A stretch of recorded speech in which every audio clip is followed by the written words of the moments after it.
watched Mad Men, so I've been wearing hats. Trying to bring that back. I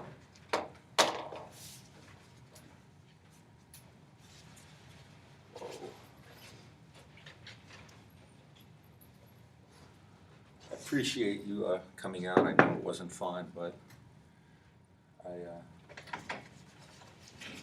like I said, this is the first time I've taught this class, and I want to make sure it goes well, and we cover all the stuff I want to cover. And since we had those guests in, you know, I want to make sure that we get extra time. I think I'm going to have another speaker come in January. I've been talking to him. John Lomax, writes for the Houston Press. I don't know if you know who he is. But his grandfather and great-grandfather were very, very famous. These are the guys who kind of more or less discovered people like Leadbelly and Woody Guthrie. They put all these recordings together for the Smithsonian. So John knows a lot about kind of protest music, which is one of my favorite things. We'll be doing a lot more of that when we get to the contemporary period. I'm going to try to get him in. Actually, I want to get...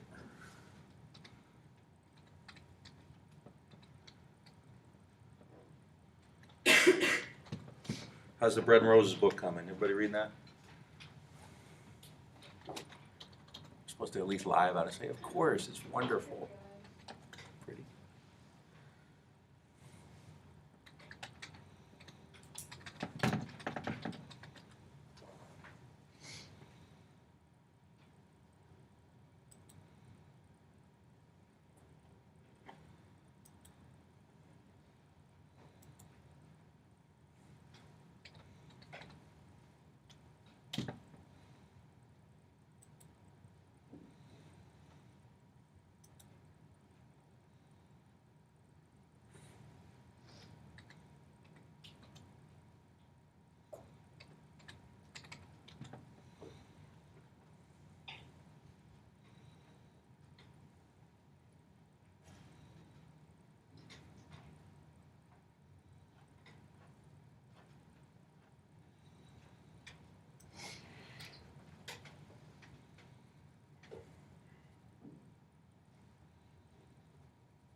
All right, let's get going here.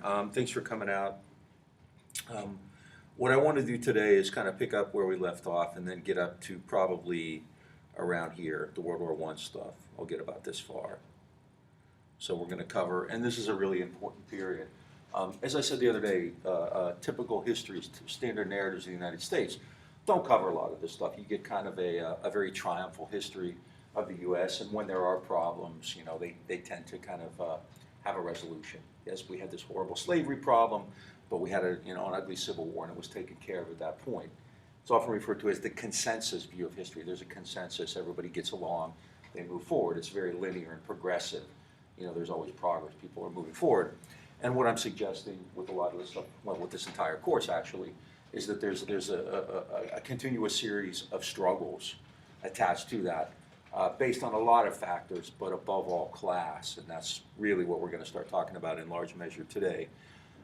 Civil War, as I said the other day, brings on the triumph of industrialization. The United States is now an industrial country, and it will remain so, and grow to incredible powers and incredible strength as a result of that. The great powers are industrial, not agricultural. Well, with that come a lot of problems. With industrialization comes proletarianization, comes not just the creation of and industrial working class, but the recognition and consciousness on the part of the workers that they're part of this class, and they're part of this class in contrast to the capitalist class, to the ruling class. So there's this clear sense now of class distinction, class stratification, an upper class, a lower class, ruling class, and a working class, and this is going to lead to class struggle, which is quite often violent. The title of the class I did specifically is Radical Moments in U.S. History. That doesn't necessarily mean that you're going to have organized efforts that are successful. In fact, more often than not, you won't. The point is that there are these clashes, these moments that occur with great frequency where the problems that the United States, problems of U.S. society are really kind of apparent for everybody to see. And that becomes more and more common in the period after the Civil War. This period after the Civil War is often referred to as the Gilded Age. Anybody ever heard that term before, the Gilded Age? What's that mean? Anybody know what that means, or who coined it? Who came up with that phrase? Mark Twain. Mark Twain did. Twain's really a fascinating guy.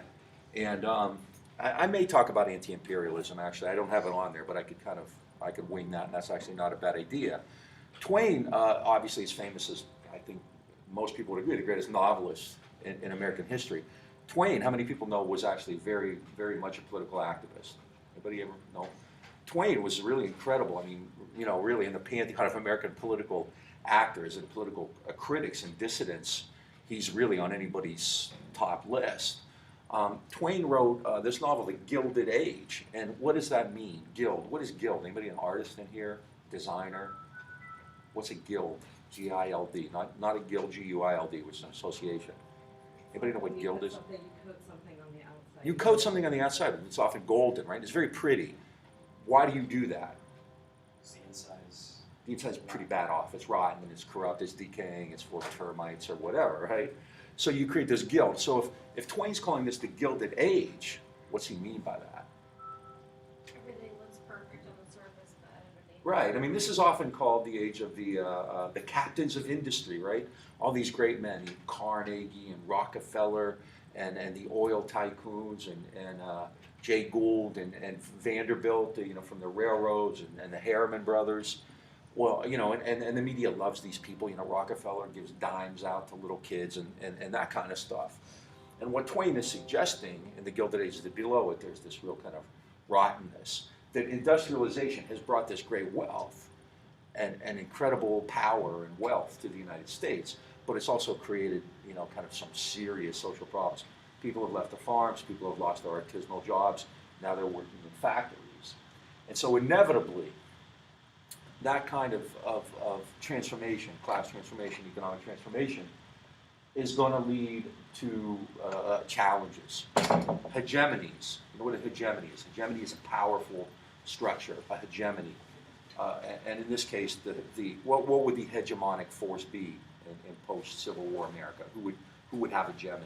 What group?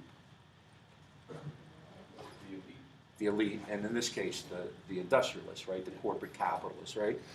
Well, hegemonies often create counter-hegemonies, right? If you have this powerful structure, more often than not, you're going to overplay your hand, and you're going to create resistance to it. So you have this hegemony, this hegemonic structure, this corporate, this industrial capitalist class. The emergence of corporations is occurring at the same time because it's much easier to organize corporations, to organize your economy with corporations than mom and pop stores. That goes without saying. Corporation, you can raise unlimited amounts of capital. You have legal immunity from it. You have limited liability. It's just a much better system than mom and pop stores. You can't have U.S. Steel on a mom and pop level. It just couldn't be done. So this is the hegemony. The counter hegemony will be then who? Who do you think? It's just logic. The labor. The workers, yeah, labor, exactly. And so we're entering into a period where the focus of this class is going to be labor.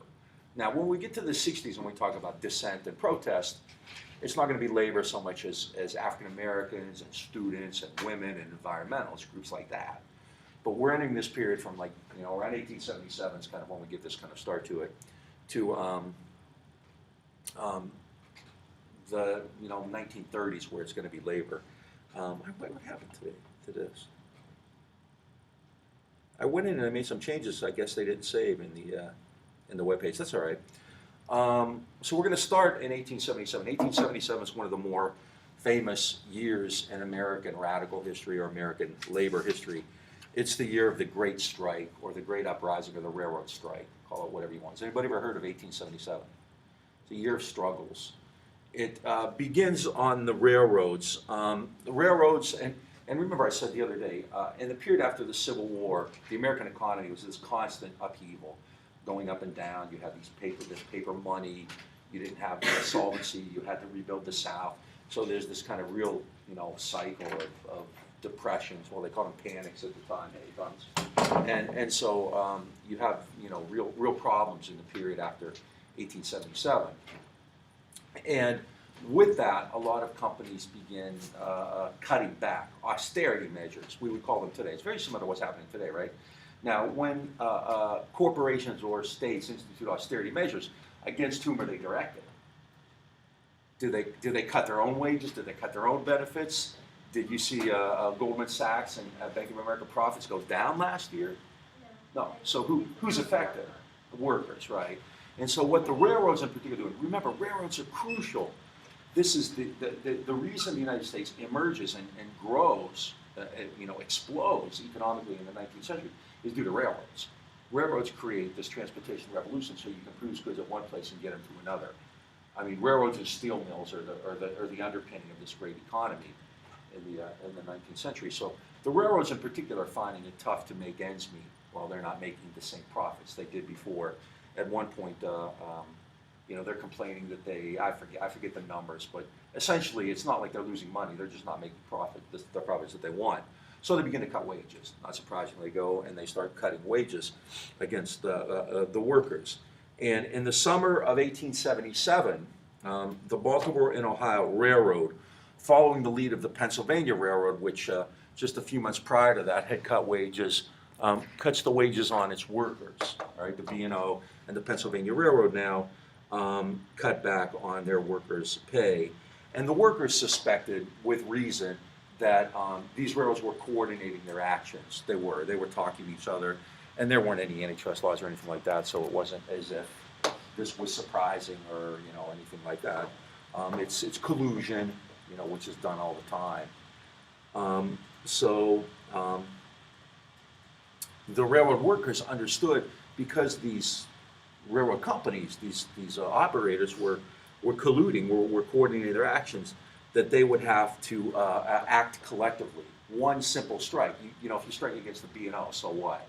You kind of all need to get together. Since they're organizing collectively, workers are going to have to do that too. So workers begin talking about that, but kind of the anger and frustration of the actual people working on the railroad gets ahead of things. And so in the summer of 1877, beginning in Martinsburg, West Virginia, around July of 1877, workers just go on strike spontaneously. It starts in Martinsburg, West Virginia. Workers simply say, we're not going to do this anymore, and they lay down their tools and they quit working on the railroad. In the 20th century, there's a name given to strikes like this, these spontaneous strikes. Anybody ever know what they are? Anybody ever hear of a wildcat strike? Wildcat strike is that you just shut it down, spontaneous boom. It's not like you vote or anything, you just boom, you shut it down. So this strike begins in Martinsburg, West Virginia, against the railroad there, and it spreads really rapidly. It spreads ridiculously fast for and it's not like they're getting on their Twitter or their Facebook page and saying we're on strike, right?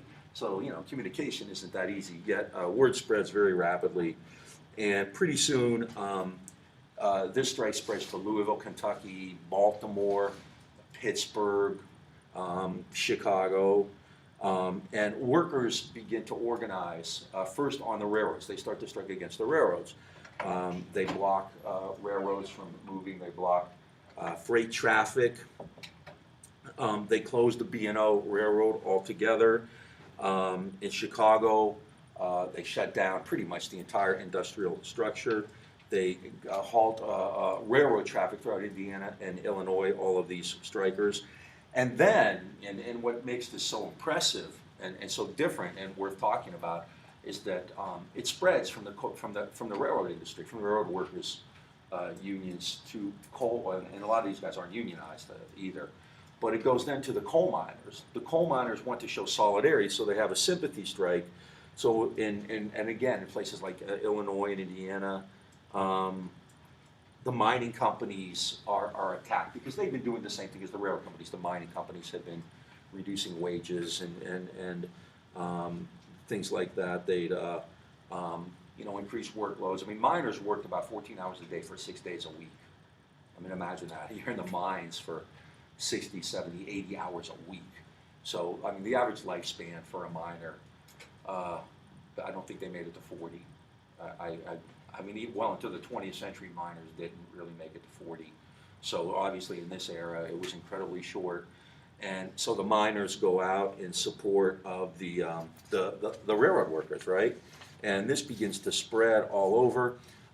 What do the bosses do? First, they try to break the strike. How do they do that? First, they get court injunctions, which is easy to do. Remember yesterday when we said that one strike was broken because the judge found the workers in a conspiracy to get better wages, right? So they go to court. So the workers just reject it. They just ignore the courts. Then they bring in strike breakers. Now this is going to be a frequently used method in this era. All right, anybody know what the derisive term for strike breakers is? Scabs, all right? So they bring in scab labor. Now, most of these workers are immigrants from Europe. They're German or wherever, right? 1870s, mostly German, Irish, Welsh, Scottish, things like that. So one way to kind of divide this union is to bring in different kinds of strike breakers. And African Americans are often used. Blacks, remember in the South, they're sharecroppers, so many move up north and they take on jobs as strike breakers, and that creates racial animosity. So instead of, collectively working together against the bosses, against the road operators now, you have black and white workers fighting against each other. The blacks are being brought in as scabs because they have no jobs, they have no money, they're being exploited. Both groups are being exploited by the same people, by the railroad and mining operators. So they're brought in as scabs. The state gets in action. The mayor of Chicago ordered 5,000 people, put out a call for 5,000, essentially vigilantes to form kind of a posse to go against the workers. What happens, however, in many of these cases, which is really quite striking, and you see this once in a while today in this Occupy stuff, is that the cops and the militias often will lay down their arms because they're fighting against the same people. They're fighting against their own people, right? So what you see, like in Pittsburgh, really amazingly, is that the Pittsburgh militia refuses to fight against the workers there because they're the same people. They're from the same group, the same class. So the governor calls in the Philadelphia militia, and they get their butts kicked. And then a group of strikers takes over the entire city of Philadelphia and runs it, for, I forget, until when. And stuff like this is occurring. So essentially what happens in a very short period, in about a month to 6 weeks, is that more or less the entire industrial plant of the United States is brought to a standstill, brought to a halt. Because it starts on the railroads, it goes to the coal mines, steel, and without the railroads, you really can't do anything anyway, right? So what this is, it goes from a coal strike, a steel strike, I'm sorry, not a railroad strike, I'm sorry, to a national strike. And that's why they call 1877 the Great Uprising. It's the biggest strike in U.S. history. By the end, damages run into the millions of dollars, which today, who knows what they would be. And there are, I don't know, you see different numbers all the time. Significant numbers of people were killed as well. 15 to 20 to 25 to 50, I don't know. But it was a bloody, costly strike. Now, what happens at the end? One thing that workers get is they get agreements from the railroad operators to improve safety. And in some industries they get, and this is the biggest victory, an 8-hour day.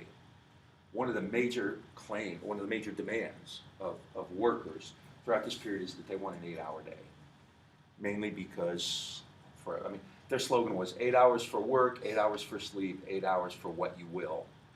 We'll work for 8, we need 8 hours of rest, and then we have 8 hours where we can, have fun. We can watch American Idol and, go down to go to the clubs or whatever, right?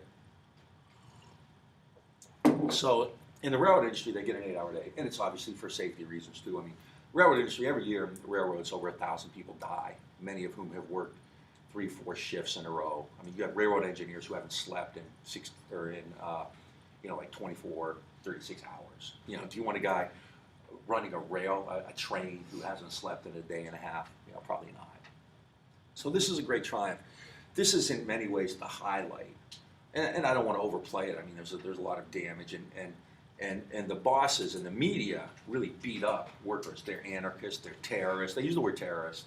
They're communists and so forth. But by and large, it's a fairly successful action. A lot of workers get this 8-hour day, and by and large, it shows people that labor can act collectively and express its grievances. Now, one group, I don't have it up here, I thought I did, that emerges out of this, that's very important, is the Knights of Labor. The Knights of Labor. And, I don't have a marquee, I put it up there. The Knights, K-N-I-G-H-T-S, the Knights of Labor. Anybody ever heard of the Knights of Labor, the K of L? All right, the Knights of Labor is, you've heard of them? What? Didn't IWW break off with them or something? Well, no, I mean, there were probably, I'm sure there are IWW people who got started in the Knights of Labor. Organizationally, it's kind of harder and harder to make a link. The Knights of Labor was the first kind of quasi-semi-successful national union. It got started by a guy named Terence Powderly, who was from Scranton, Pennsylvania, in the late 1860s. And the Knights of Labor, like the National Labor Union in the 1840s, tried to get all workers together, not just skilled workers, but all workers. The only groups not allowed in the Knights of Labor were lawyers, gamblers, and prostitutes, okay? Which is really insulting to gamblers and prostitutes, right? Because those people produced nothing. They weren't producers. They were leeches, essentially, right? And the idea behind the KVL is that it would be a producers' organization. The Knights of Labor believed in cooperatives. They believed in co-ops. You know what co-ops are? Economic co-ops. Have you ever heard of a co-op? It's where you own a stake and you get a say in what's good. You own things collectively, right? I mean, it's sort of a socialist thing, yes and no. I mean, you would all work. There are companies which are cooperatively owned. What's the walnut company? Blue Diamond or something like that. I think that's a co-op. It's kind of a worker-owned enterprise. The workers make the decisions, that kind of thing. There are other kinds of co-ops there, and we'll talk about this when we get to the farmers, especially their purchasing co-ops and stuff like that. So they believed in this cooperative economic society. They believed in a producer's ethic, that people who create wealth ought to be rewarded for it. People who should be able to reap the fruits of their labor. That if they work however many hours a day and create wealth, then they should get the benefit. They should get something out of that, right? That capitalists don't get rich on their own, and that's a theme I'm not going to talk about much in this class, but it's one that I think is really important. That capitalists don't get rich on their own. The kind of stories, the myths, the tales. These guys work hard and pull themselves by the bootstraps. If you look at the major capitalist enterprises in the 19th century, especially, and even today, they succeed due to heavy, overwhelming state support. Railroads, for instance, get 122 million acres of land for free from the federal government, and hundreds of millions of dollars in subsidies and tax breaks from municipal and city governments, right? Carnegie, people like that benefited from tax laws and subsidies and government rules. Most regulations don't occur because a bunch of consumers get upset. Most regulations occur because a particular branch of industry wants regulations to eliminate competition. So these businesses then are succeeding because of heavy state involvement in the 1870s. And so the workers really are up against this, fairly large structure against them. So 1877, for the first time, then you see a fairly successful movement. But at that point, what I call the counter rebellion begins. All right, and in a fairly short period of time, the successes of 1877 are overturned. The Knights of Labor played off the success of the Great Strike and was claiming hundreds of thousands of members by the 1870s. In the aftermath of 1877, a lot of workers joined the Knights of Labor, and they're claiming somewhere close to 1 million members. Who knows? But it's clearly is a force. And it's enough of a force to frighten the ruling class, the judges, the politicians, the media, all of those folks working together. And so the counter-rebellion begins. There's clearly a sense that, labor's kind of gone too far, and they need to be stopped. At the same time, on the other side, of course, workers are motivated and they're enthused and more aggressive. And you have the Knights of Labor who are growing. A lot of people identifying themselves as anarchists. We'll talk about anarchy because that's, again, in contemporary times really emerged. And anarchy and anarchism is really misunderstood and misexplained in American political dialogue, and that's something we have to talk about because, I mean, what's an anarchist? What's an anarchist? I say the word anarchist, what do you think of? Like a word association. Anarchist. Anti-government. What? Anti-government. Anti-government, what else? What else? Anarchist, anarchy. Someone wants to live in a world where there is no government. No government, right. What else? Anarchy. What's anarchy? Just, what's an anarchist look like? What's anarchy? I was gonna say no government. Okay. But when you see anarchists, there are people call themselves anarchists. How do they identify themselves? What do you see? 80s punk rocker. Punk rock. No, I mean, actually, the groups like, especially like the Sex Pistols and the Clash, which I'm going to talk about later, really do come out of that tradition, right? I mean, the Clash, the Sex Pistols was anarchy in the UK, so there's that. Yeah, they kind of, there's this kind of idea that they wear black or they wear bandanas on their faces and they throw bricks through, Starbucks windows while they're wearing Nikes, right, or whatever, right? That's not really what anarchy is. Anarchy is a belief in kind of a decentralized form of a state. It's kind of a left movement. It's an anti-statist movement, but it's not necessarily. It's quite different than socialist or communist. Socialists and anarchists generally don't like each other, right? I don't know if you caught the banter between Scott and I, but he kind of identifies himself as an anarchist, and I certainly don't. So we tease each other quite a bit about that. But in the 1860s and 70s, you did have, I think, a more viable anarchist idea, because a lot of these people move out, are emerging from the European political system, and they're coming to the U.S. So there's the Knights of Labor, you have anarchists, you do have socialists, you have all these other people. Now, one thing that's going to be difficult, and it's going to enable the counter-rebellion to do better, is that a lot of these people are not American-born. So significant members of this protest group are going to be from Germany and elsewhere. They're going to speak differently, and they're going to specifically stand up and identify themselves as anarchists or invoke Karl Marx. And that's going to bring on charges, of course, of being anti-American, foreign-born, and again, terrorist. The word terrorist is used. It has a long lineage. Terrorism didn't suddenly get invented on 9/11/01. There's a long lineage. If you want to, in an American any political dialogue, we're talking about the U.S., one way to discredit people is to just kind of label them a certain way. A communist, a terrorist, or whatever, right? And you don't really even have to go into the details. You're a terrorist, you're a communist, you're this, you're that. For a long time, you're gay. And that worked successfully for a long time.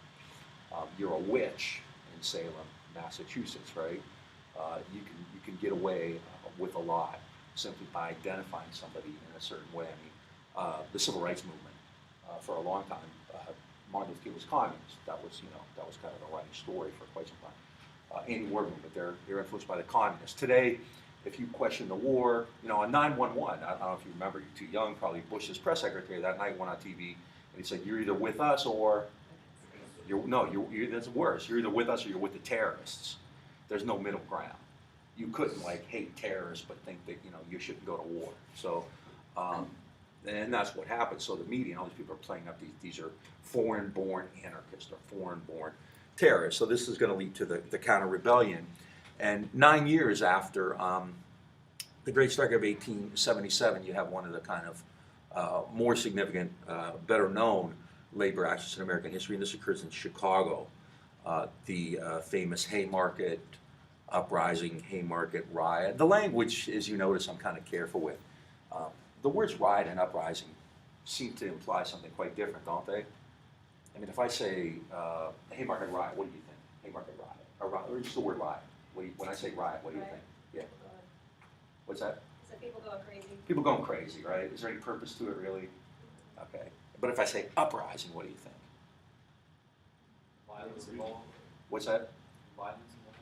Well, riots can be violent as hell. Riots probably more violent, but There's background to it. there's background to it. An uprising, and what kind of background is that likely to be if it's an uprising? It's probably political, right? So an uprising, I mean, you know, that's, I mean, again, I don't know if you ever heard of the Rodney King events in LA, but the media labeled them the Rodney King riots, but the people involved called them an uprising. They called it the LA uprising, or the South Central uprising, or the Rodney King uprising. So this language is really important. Haymarket is generally referred to as the Haymarket riots, but labor historians will often refer to it as something else, the Haymarket Rebellion or the Haymarket uprising or something like that. And I think that actually makes more sense because there is no way, this isn't just some crazy drunken mob. You know, I mean, a riot is like, you know, when, who was it recently? They lost the championship and they, was it done? It's usually probably the Detroit Tigers. They always do that, Detroit, you know. Or, was it, yeah, it was. Whoever lost the Stanley Cup, right? They went nuts. And you see this all the time. Michigan State, the Tigers, where is it? Ohio University. I'm from Ohio, and this has happened 2 or 3 times. When daylight savings time goes into effect, the bars actually have to, you lose an hour of drinking because the bars, you change time and the bars close an hour early. So like 2 or 3 times in the past decade, the students have gone back crazy and they've gone nuts. That's a riot, okay? You know, that's what gets students upset. That's what gets them into the streets. Don't close my bar an hour early, right? It raised my tuition, you know, anything else, but don't close the bars an hour early. So that's a riot, right? Uprisings are a little bit different. I would call what's happening on Occupy Wall Street something like that. It's more of an uprising. That's pretty organized, and there's clearly a political intent behind it. So Haymarket, this is clearly an organized battle, a thought-out battle between the state and capital working together against workers. And I guess now is as good a time as any to give you my half and half theory of American society. I often talk about politics and economics, or the state and capital, right? And it makes it sound like they're separate forces, and I actually don't believe that. And the way I go about this, which makes people groan, especially in my survey courses, my TAs, because they've heard this so many times, they just groan whenever I say it. But how many of you put half and half in your coffee? Anybody put half and half? Just one? Okay. Does anybody know, you know what's half and half made of, you know? It's cream and milk. What part's cream and what part's milk? It's half and half. They're mixed together, right? They're homogeneous, right? Okay, so political economy, the politics, the economics. Political economy. What part is political, what part's economic? They're half and half. They're the same thing, right? So when you have, like, the banks, best example, the banks and Wall Street, the Wall Street bailout, right? I mean, who took care of whom, right? The banks give money to the politicians in turn take care of the banks, they bail them out. It's symbiotic. They rely on each other. They're part of the same being, really. It's like a homogenous thing, right? There's this unity there. So when I talk about the state and capital working together, that's what I mean. You can't, I mean, there are times when not everybody agrees on everything, you know, and not all capitalists agree on everything else. But by and large, there's this kind of symbiotic, unified relationship between corporations and banks and so forth and the state. I mean, you know, if you had to give one power over the other, I would actually suggest that Wall Street and the corporations probably have more power than the state does, because, you know, they can get rid of somebody they don't like. It's a lot easier. I mean, if you don't like the congressman you have or the senator you have or even the president you have, you just pump a ton of money and you get rid of the guy. But if you don't like the guy on Wall Street, or if the guy on Wall Street screws up, it's hard to get rid of him. Look at these guys. I mean, they created the 2008, 2009 crisis, and they're still getting $40, $50 million bonuses, all right? So if you want to give one priority, but I tend to see them together. So when I talk about this, that's, if I say political economy, that's what I mean. And so what you have then in Haymarket in 1886 is this political economy battle between these forces up here, the ruling class, and by ruling class, that's what I mean. Economics, the economic system and the state working together against workers, against labor, all right? There had been strikes in Chicago for the 8-hour day, strikes and protests and so forth. There had also been a big strike at the McCormick Reaper Works. There were 2 major farm manufacturers in this era, John Deere and Cyrus McCormick. And the McCormick Reaper Works in Chicago had gone on strike, and so there were a lot of sympathy actions in connection with that, and there were protests and demonstrations and so forth.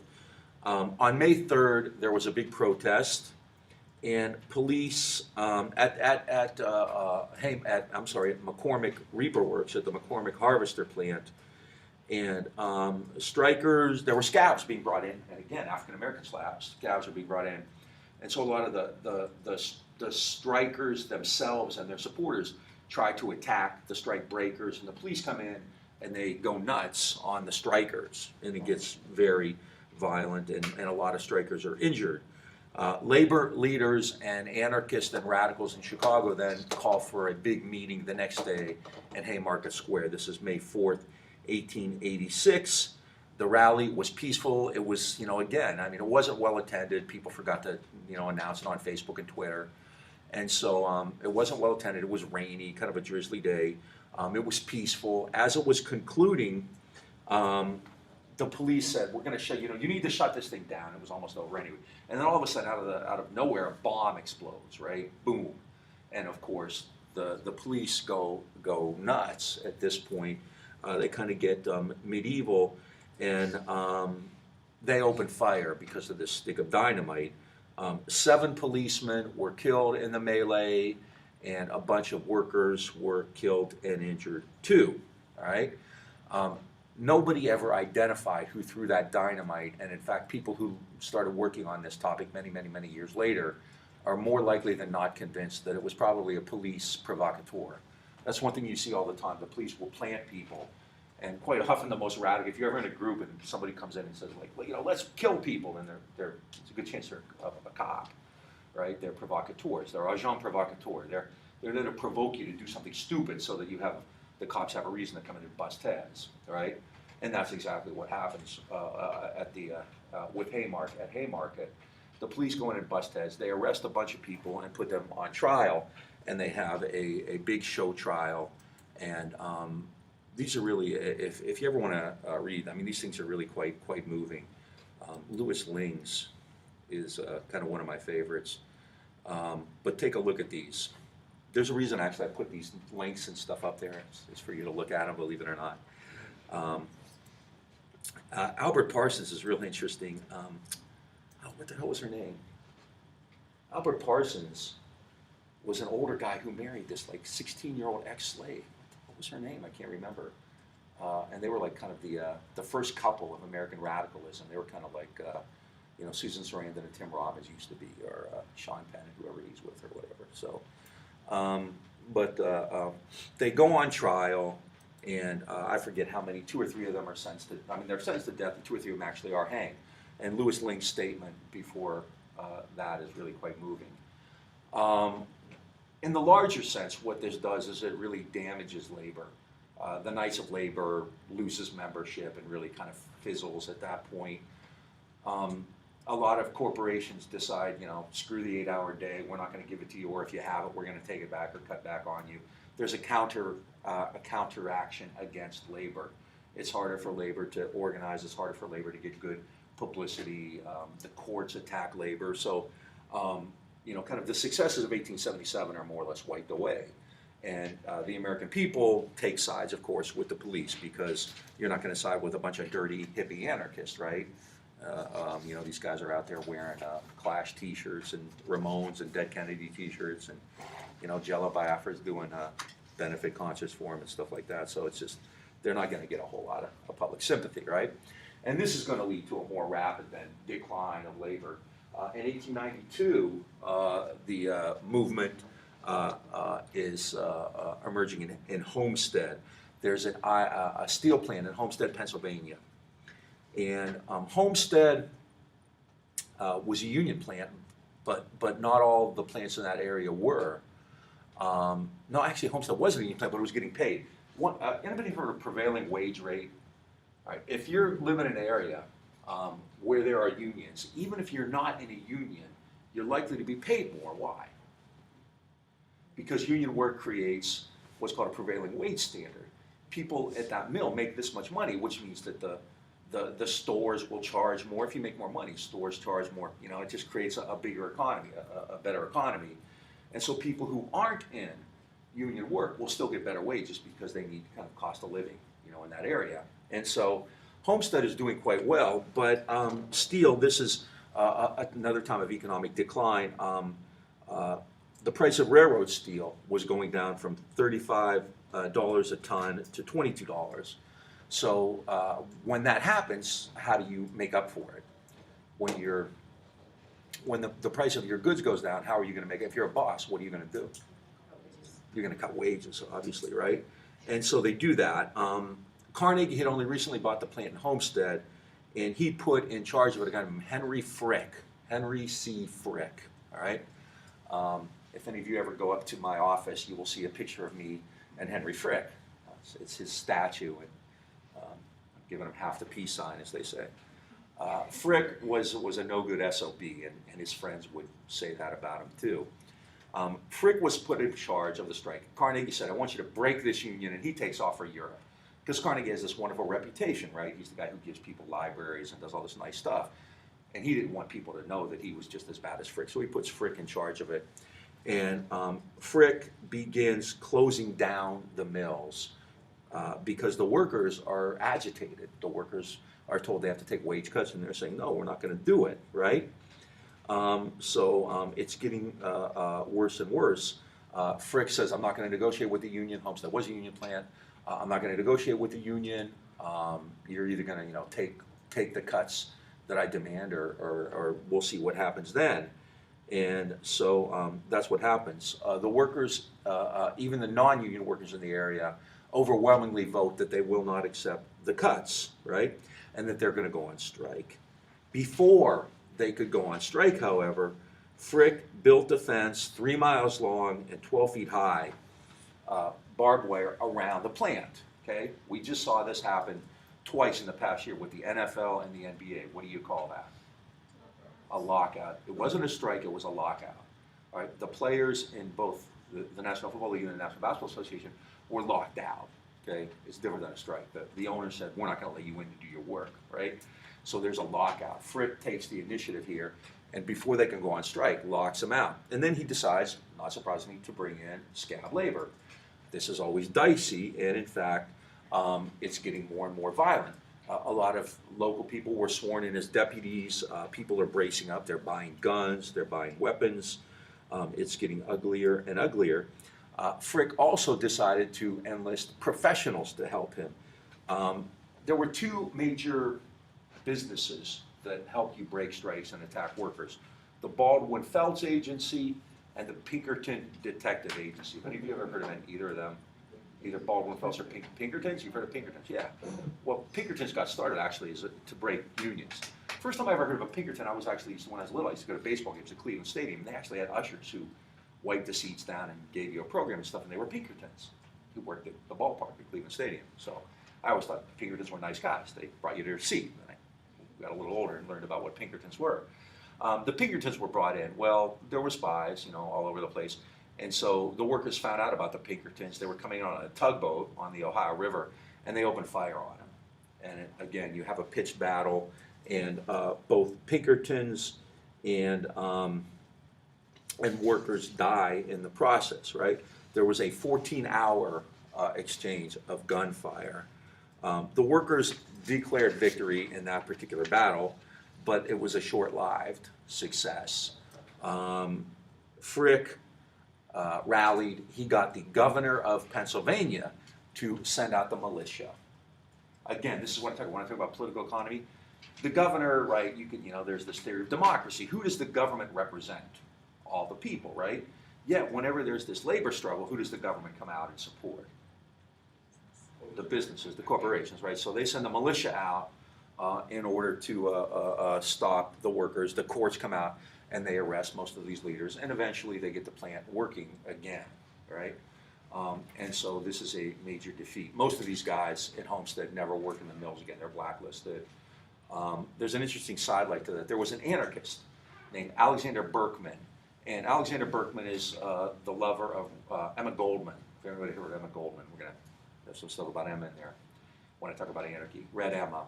But Berkman went into Frick's office and at point-blank range shot him like 6 times, right? And like I said, the only way to really describe Frick is he's a tough son of a bitch. The guy gets up and walks home, and then they take him to the thing was, the problem was he hit him right here, and Frick had no heart, so. How many times did he was like 6 times, 5 or 6 times, and he survived it, right? So the guy had no heart, right? I mean, and obviously that didn't sit well either, because now these anarchists are associated with violence and all that stuff.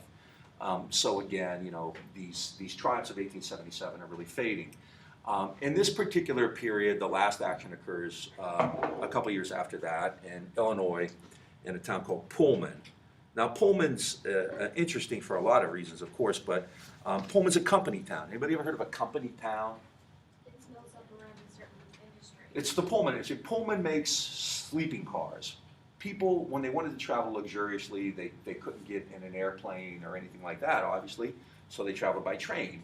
And there were particular cars made for people who were better than the rest of us, right? Really nice sleeping cars.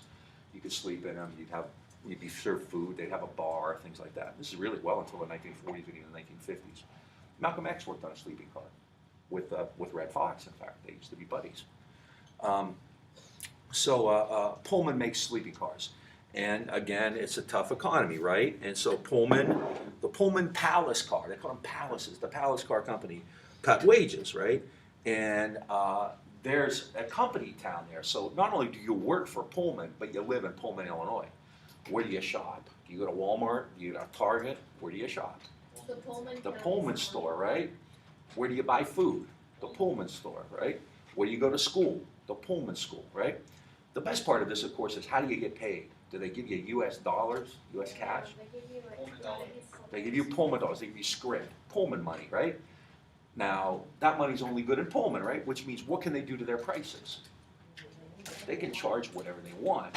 So Pullman cuts wages 20%, and the workers, a group of workers went to Pullman to say, look, you know, you cut wages 20%, what are we gonna do? We're still paying rent, we still have to buy food, we have to buy medicine, blah, blah, blah. And Pullman, you know, flips them off, basically. And so, you know, their wages have been cut 20%, but their cost of living remains the same, right? So a lot of the workers belong to a group called the American Railway Union, which is led by Eugene Victor Debs. And the workers in the railway union get together and they decide to call a strike. They are going to refuse to run any train that has Pullman cars on it. This shuts down production in the Pullman factories, and railroad workers join in, again in solidarity. They refuse to switch trains that have Pullman cars on it, and the entire rail system in the U.S. now is on the verge of being shut down, much like 1877. Debs begins looking for support.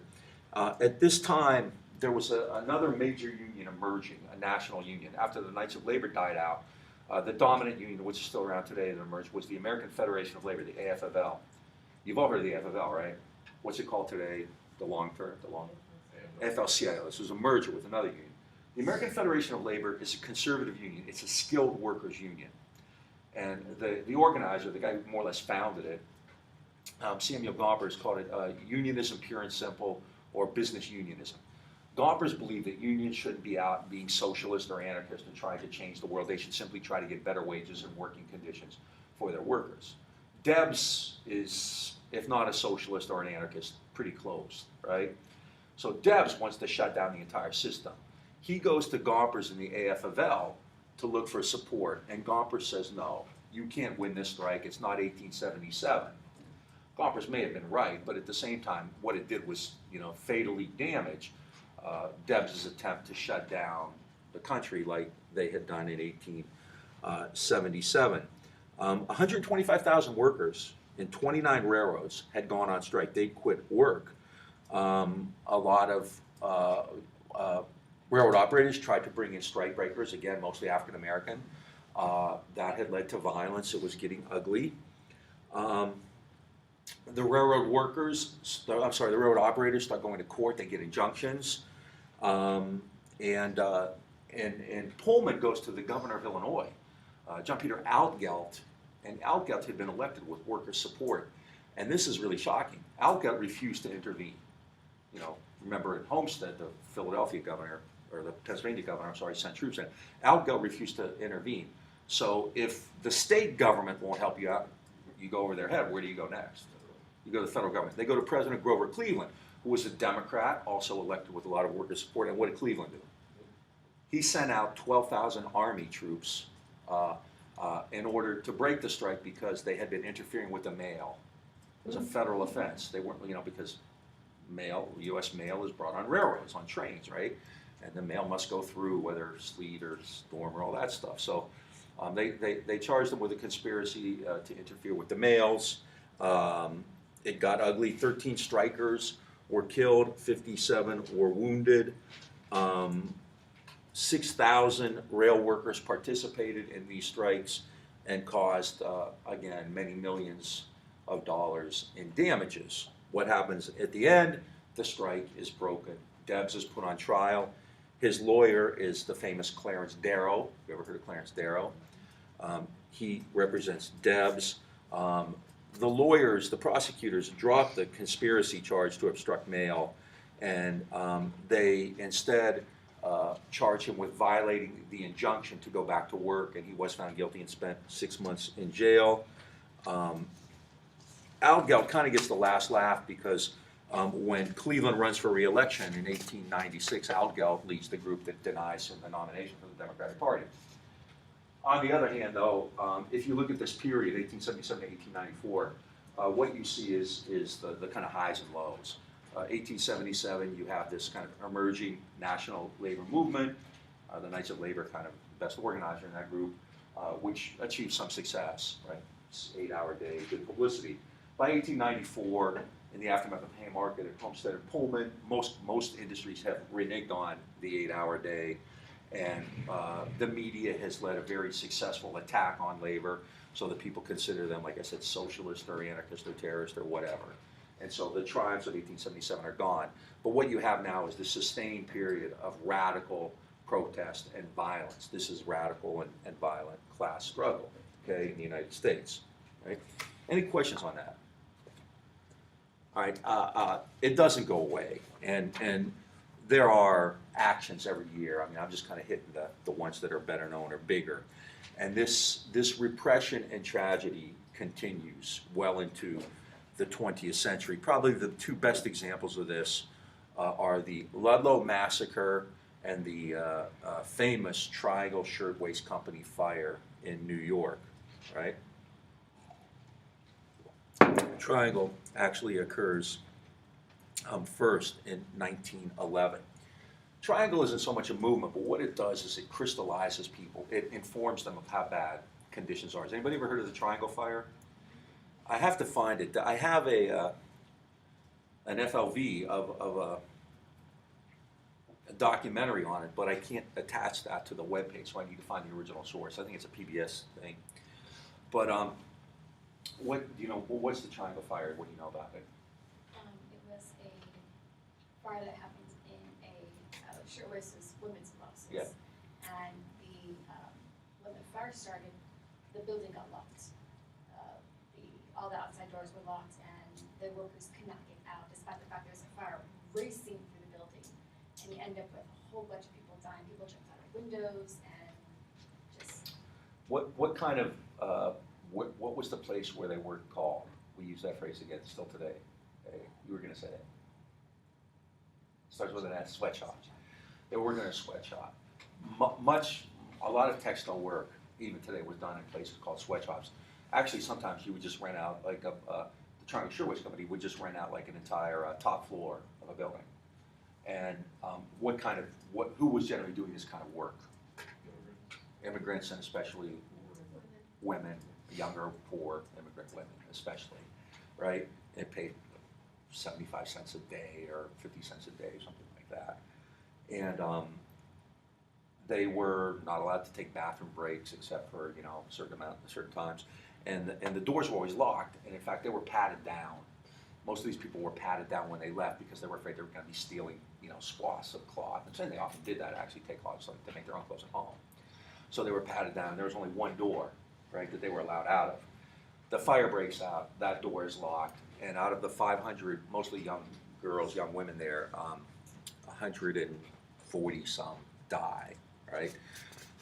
This creates this huge national outcry about the Triangle Shirtwaist Company, about working conditions, and it really kind of shocks a lot of people because they had no idea that people worked in such conditions, and there were kind of certain sympathetic journalists writing about it. The Triangle Company, used their connections.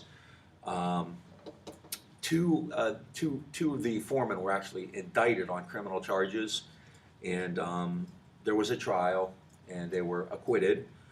And at the end of the day, the Triangle Shirtwaist Company came to an out-of-court settlement with the families of the victims, and each family got $75 per life lost. All right. The other day, Scott was talking about the coal mine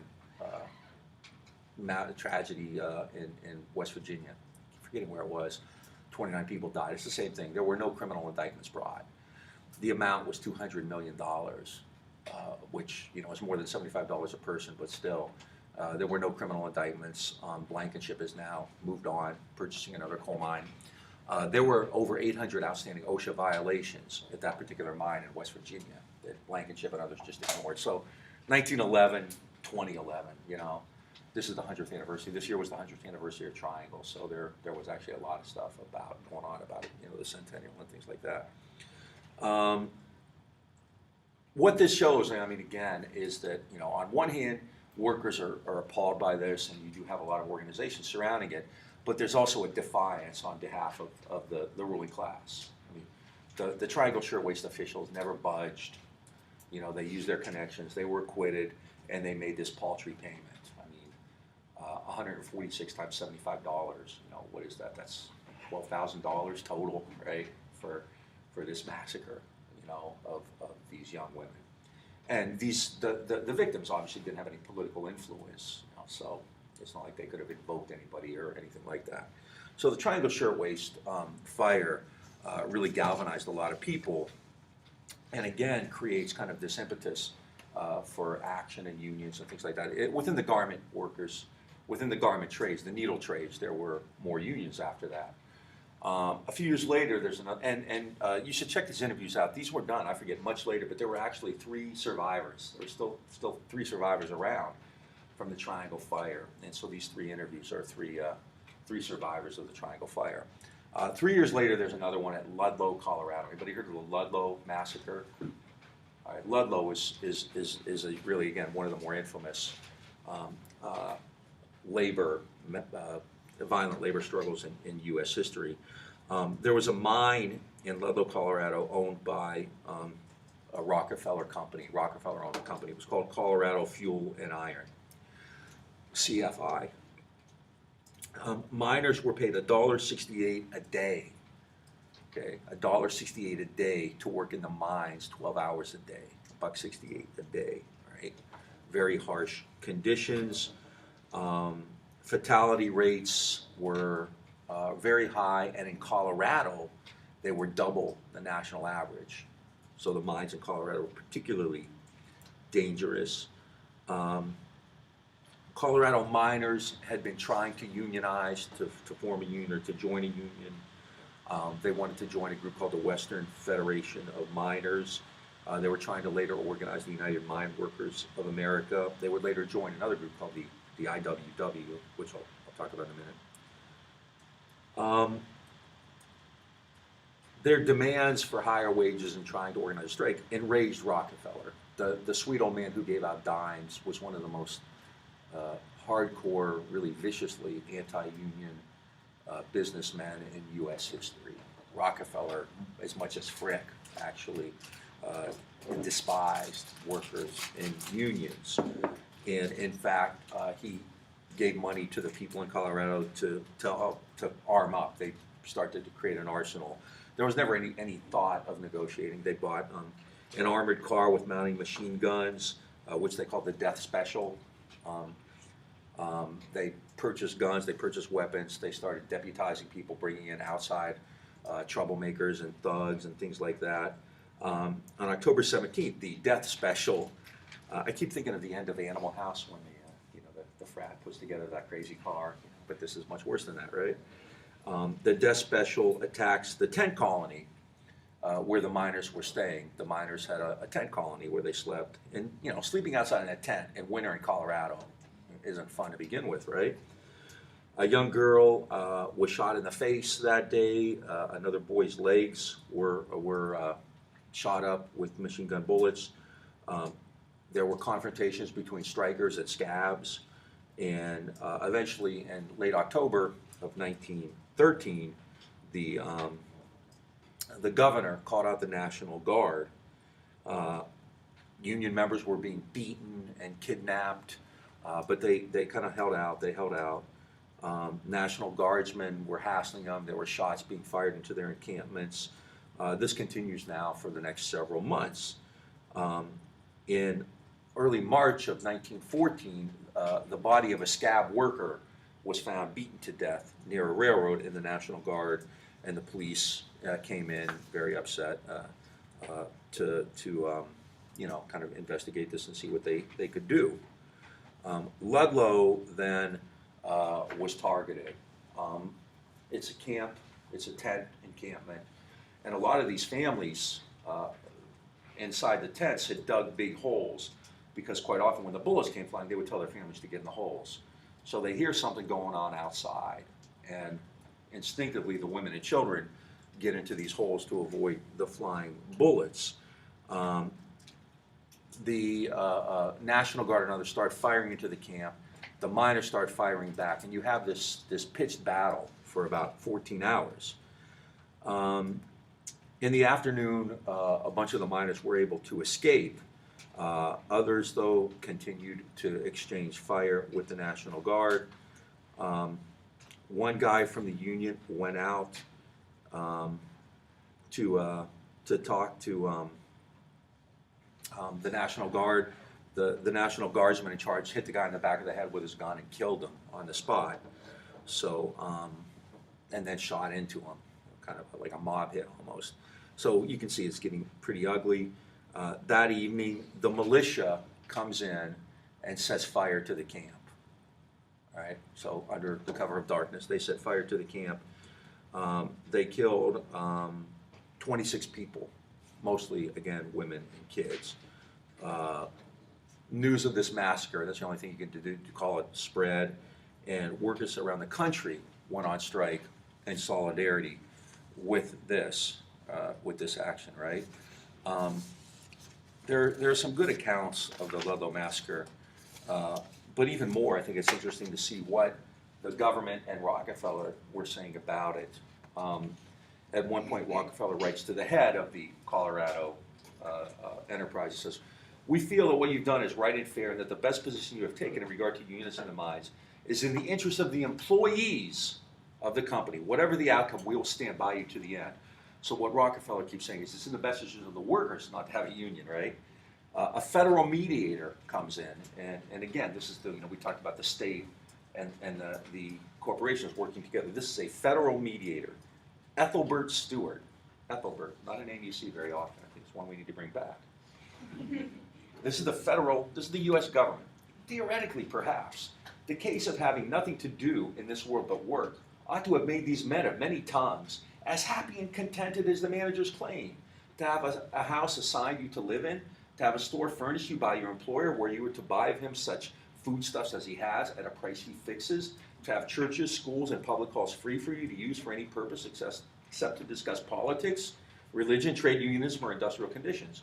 In other words, to have everything handed down to you from the top, to be prohibited from having any thought, voice, or care in anything in life but work, and to be assisted in this by gunmen whose function it was principally to see that you did not talk labor conditions with another man who might accidentally know your language. This was the contented, happy, prosperous condition out of which the strike grew.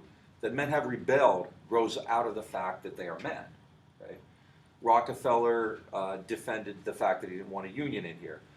A strike has been imposed on the company from outside. There's just one thing that has to be done to settle the strike, and that is to unionize the camps. And our interest in labor is so profound, and we believe so sincerely that any interest demands that the camps should be open camps. We expect to stand by the officers at any cost. And you will do that if it costs all your property and kills all your employees. And Rockefeller says it is a great principle. Right? Rockefeller's version of the events. There was no Ludlow massacre. The engagement started as a desperate fight for life by two small squads of militia against the entire 10th colony. The 10th colony, by the way, by that time most of the men had left and it was a skeleton crew with about 30 people in it. There were no women or children shot by the authorities of the state or representative of the operators. In fact, over half killed were women and children. While this loss of life is profoundly to be regretted, it is unjust in the extreme to lay it at the door of the defenders of law and property who were in no slightest way responsible for it. All right? And it goes on and on. Rockefeller speaks to the miners. We are all partners in a way. Capital can't get along without you men, and you men can't get along without capital. When anybody comes along and tells you that capital and labor can't get along together, that man is your worst enemy. We're getting along friendly enough here in this mine right now. Of course, he's surrounded by armed guards. And there is no reason why you men cannot get along with managers of my company when I am back in New York. And on it goes. So the Ludlow Massacre, and this occurs right before World War I, again, is really kind of a telling signal, and again, motivates a great number of workers to organize and take up action. Emerging out of these struggles was another union called the IWW, the Wobblies, and I have it down here. The IWW was probably the most radical national labor union. It was particularly strong, like in the West, among miners and lumbermen. The Wobblies believed in what they called anarcho-syndicalism. Anarcho-syndicalism. They were anarchists, but they also believed in, they were syndicalists in that they believed in organization. So it wasn't just like crazy people. They believed in a tight union, actually. The IWW, the Industrial Workers of the World, they were nicknamed the Wobblies. They believed in taking action at the point of production, right? So if you're in a mine and you don't like what the boss is doing, you shut that down right there, point of production. In the lumber camps, if you're in a forest, you shut it down right there.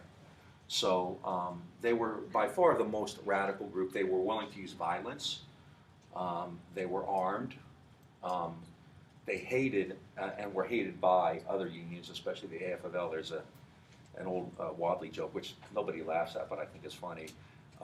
Met the world's oldest living wobbly. This guy says he's the oldest living wobbly. It's like, how do you know? Prove it. And so the guy pulls his pants down, he bends over, and on one side he has a tattoo of Big Bill Haywood. It's like the leader of the Wobblies. Well, that's true. And on the other side he has a tattoo of a black cat, which was the symbol of the Wobblies. The guy might be telling the truth. And then you look right in the middle, he has a tattoo of Samuel Gompers of the AFL. I think it's funny. The Wobblies emerge out of this, and the Wobblies are probably best known, two people, Big Bill Haywood, who was the president for a long time, great radical. Have any of you watched Reds yet? Yes. Okay, Haywood is one of the characters in Reds. Normally I'm not big on movies as history, but Reds is actually quite good. Warren Beatty did his homework on that. It's really, setting aside all the kind of love story, Christmas puppy dog stuff, it's really a great political movie. The other famous Wobbly was a songwriter, Joe Hill. Let's see if this plays. This is one of his most famous songs. And let me go to YouTube. All right, I'm going to play a couple Joe Hill songs because they're kind of fun and they're worth it. This is, I think, one of his most famous, "The Preacher and the Slave." One of the things that the bosses often did was bring in ministers to talk to the workers and tell them that it was anti-Christian, it was atheist to form a union, that Jesus wanted them to be obedient because unions were communists, they're Bolshevik. They would come in and say, Jesus wants you to be obedient. Jesus will take care of you. Same thing, these still slaves, right? Jesus will take care of you in the afterlife. We don't want Bolshevism. We don't want unionism. We don't want communism here. We're God-fearing Americans. We're supposed to listen to Mr. Rockefeller, listen to Mr. Carnegie, listen to Mr. Frick. Right? So these preachers would come in and have a vital role to play in maintaining worker obedience and worker discipline. It was Christian to follow these orders. It's the same thing they tell slaves. Live on the plantation. You'll be rewarded in the afterlife. All right? When you die, well, Joe Hill wrote a song. It has two titles, The Long-Haired Preacher or The Preacher and the Slave. And what he's doing is talking about these preachers who come in and give you this sermon of obedience. We don't want you to be Bolsheviks. We want you to be obedient. We don't want bullshit. We don't want communism. We don't want trade unionism. All right?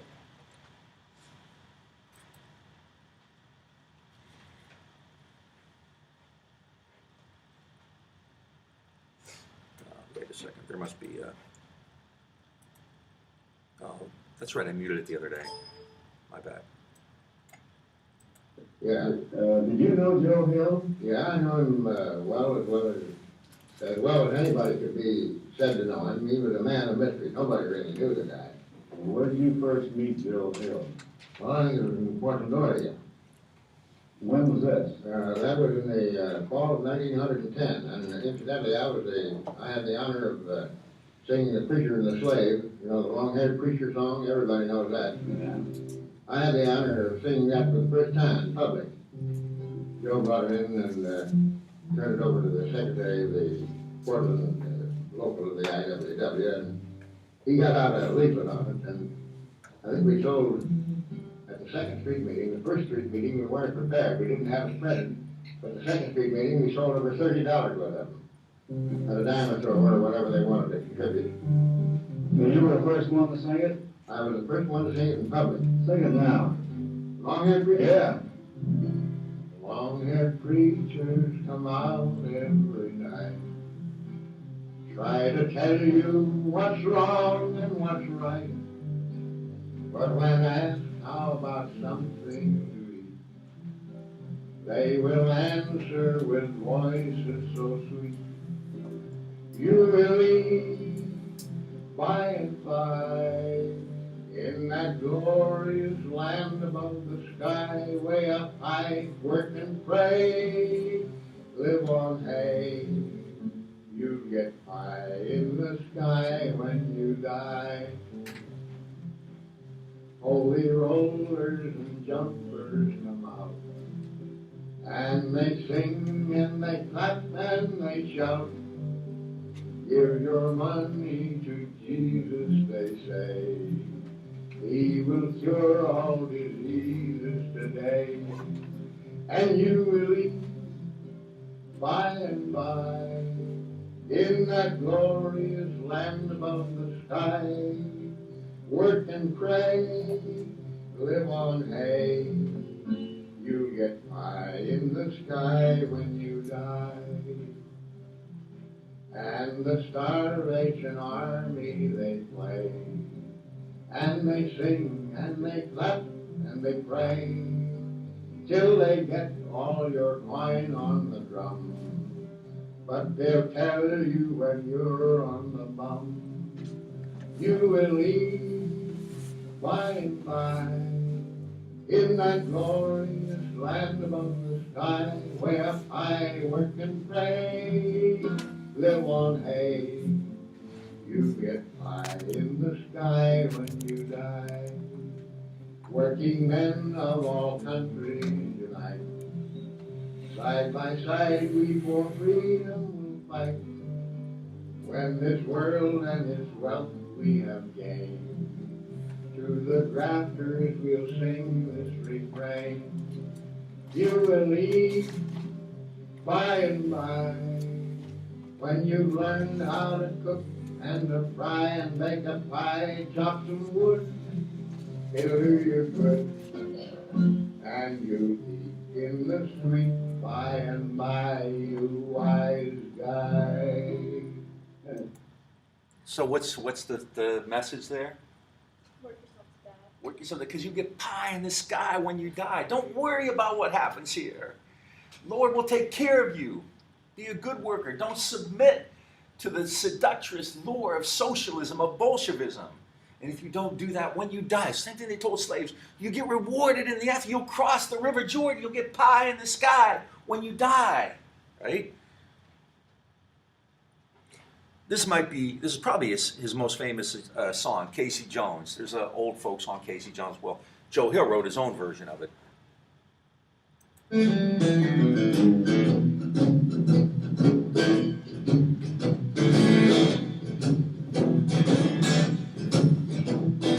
Work is on the ESP line, the strikes and the call.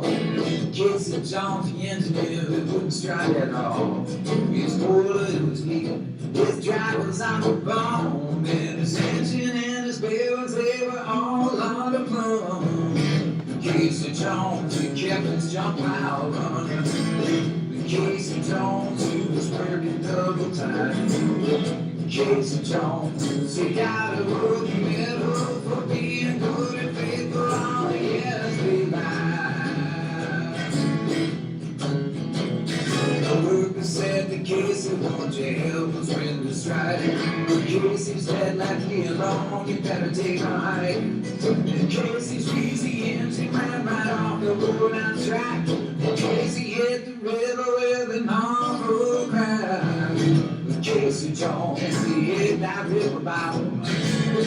Casey Jones, he broke his permanent spine. Casey Jones became an Angelino. He took a trip to heaven on the ESP line. Casey got to heaven right up to the pearly gates. He said, I'm Casey Jones, the guy that goes out you be free. Well, you're just a man that you out musicians on strike. You can get a job of scabbing anytime you like. Casey Jones, you got a job in heaven. Casey Jones, you was doing 95. Casey Jones went scabbing out the angels, just like he did the workers on the ESP line.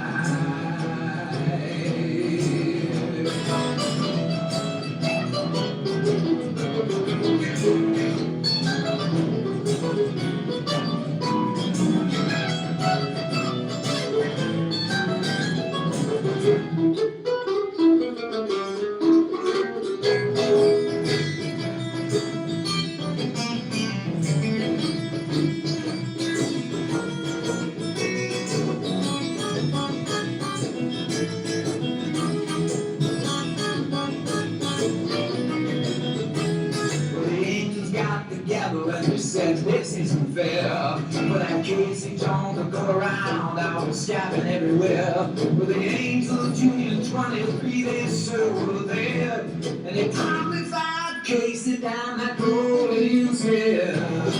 Casey Jones, he went to hell to flying. Casey Jones, where the devil said, we're fine. Casey Jones, get busy shoveling southward. That's what you get for scabbing on the ESP line. That's what you get for scabbing on the ESP line.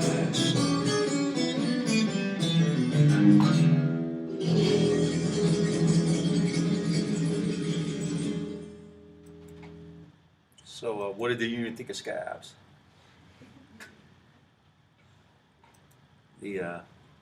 I grew up in a union home. My dad was actually former union president, and they had a one-day strike one year, and a guy who was a longtime best friend crossed the picket line. My father never talked to him again, so this stuff gets real personal, it gets real serious. Let me do it now. This is, in addition to political songs, Joe Hill traveled among kind of the riffraff, you know, the train hoppers and people like that. And he wrote a lot of songs about hobos and bums and kind of made their life seem very romantic and alluring. A lot of people, you know, kind of still, you know, kind of try to adopt that lifestyle, take off, go off on their own, that kind of thing, kind of an into the wild kind of thing. And this is one of his best known songs, Hallelujah, I'm a Bum. Hallelujah, I'm a bum. Hallelujah, bum again. Hallelujah, gives a hand out to revive us again. Oh, why don't you work like government do? How the hell can I work when there's no work to do? Hallelujah, I'm a bum. Hallelujah, bum again. Hallelujah, gives a hand out to revive us again. I went to a house and knocked on the door. The lady says, Scramble, you've been here before. Hallelujah, hallelujah, come again. Hallelujah, gives hand out to revive us again. I went to a house, I asked for some bread. The lady came out, said the baker is dead. Hallelujah, hallelujah, come again. Hallelujah, gives hand out to revive us again. Oh, I love my boss, he's a good friend of mine. That's why I am starving out on the bread line. Hallelujah, hallelujah, bum again. Hallelujah, gives a hand out to revive us again. Oh, why don't you save all the money you earn? If I didn't eat, I'd have money to burn. Hallelujah, hallelujah, bum again. Hallelujah, gives a hand out to revive us again. Joe Hill was an immigrant from, I think, Norway, I believe. Joseph, what is it? It's right here, Hallström. And Haglund, Joseph Haglund, came to the U.S., became a political radical, joined the IWW. He was kind of trumped up charges. He was arrested for murder and sentenced and executed in Utah in 1915. As part of his last testament, he said, I want my ashes, I want to be cremated, I want my ashes sent to every state in the Union except for Utah. I don't even want to be cut dead in Utah. And so that's what happened. And in fact, the Postal Service, just to mess with him, like wouldn't allow a lot of, so they had to kind of do a surreptitious thing and things like that. But Joe Hill's ashes were spread in, I think, 47 states at the time, all but Utah. Even today, he's still, an icon to a lot of political radicals. Anybody ever listen to the Coup, hip hop band? Boots Riley from the Coup. I interviewed him several years ago. I used to have a radio show, and he was listening to Joe Hill. So you have this African American guy from the Bay Area listening to Joe Hill. Billy Bragg, Dylan, of course, Woody Guthrie, all those guys really often cite Joe Hill as an inspiration to them. I'm going to put some more. I'll put some more of his music up there. I know you want to get into old wobbly music. Music is a huge part. We'll talk a lot more about that. Music is a huge part of protest in the United States. Civil rights movement. "We Shall Overcome" was kind of the anthem of the civil rights movement. They had a lot of music about that. Of course, the anti-war movement in the '60s. Labor songs, things like that. So we'll do more and more of that. I want to do two more things, and I know I really appreciate you coming in today. But I do want to kind of get going so we can spend more time on that when we get back. The kind of more fun stuff. I want to do two more things. I want to talk a little bit about World War I and the repression of radicals. Then I want to go back here and talk about agrarian radicalism. All right, and I'll try to make it as succinct as I can. World War I, and make sure you watch Reds, because I'm not talking about that in large measure because you can kind of catch it from the movies. I was going to sign a book about that era called Rebels in Bohemia, but I couldn't find it for less than $40, and I didn't want to do that. And so make sure you read that. Also, read Bread and Roses. I mean, I didn't talk about that because we're reading that book. And the Bread and Roses strike is up there with any of these Ludlow or any of these other things.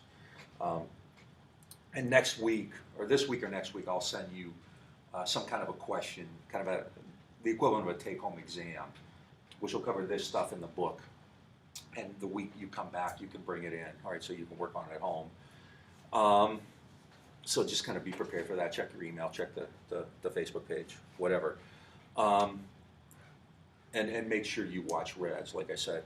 I want to talk a little bit about that era, though, that's covered, the World War I repression of radicals.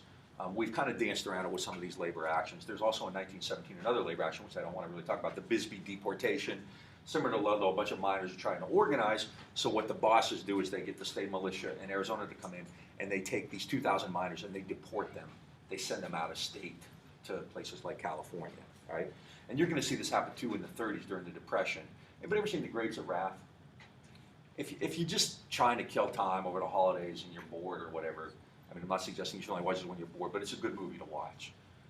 The Grapes of Wrath, I remember I was watching it one day and I kind of forced my son to watch it. He was kind of pissing and moaning, but he actually ended up really getting into it. It's a Steinbeck novel, Henry Fonda is in it. It's really a great film, and it tells a lot about kind of the way people lived in that era. But we're going back now. World War I is important in this kind of history of radicalism because it really exposes kind of a lot of the hypocrisy. And that's one thing I think that we're seeing all the time, right?